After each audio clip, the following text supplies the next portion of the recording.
नसीहत करना।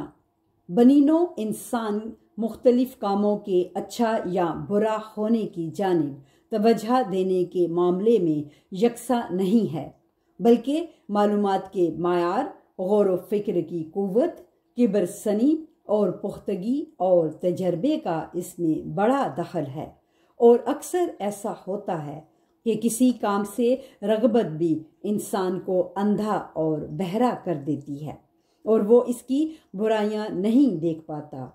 ऐसी सूरत में इसके अलावा कोई चारा नहीं कि लोग एक दूसरे की फिक्री मदद करें और एक दूसरे को बिगड़ने से महफूज रखें।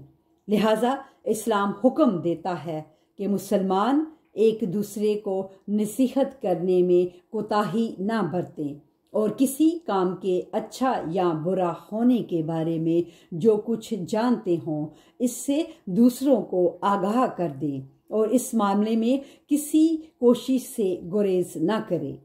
रसूल अकरम सल्लल्लाहु अलैहि वसल्लम फरमाते हैं, क़यामत के दिन खुदा के सामने इस शख्स का मुकाम और दर्जा ज़्यादा बुलंद होगा जिसने लोगों को नसीहत करने में ज़्यादा सरगर्मी दिखाई होगी।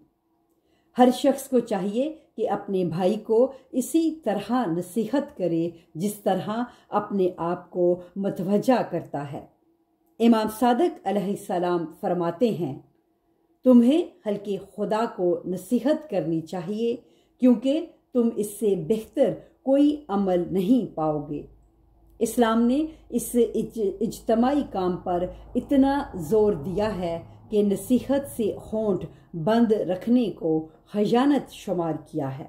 इमाम सादिक अलैहिस्सलाम फरमाते हैं, जो शख्स अपने भाई को कोई नापसंदीदा काम करते देखे और इसे मना न करे जबकि वो ऐसा करने की कुदरत भी रखता हो तो इसने इसके साथ खयानत की है।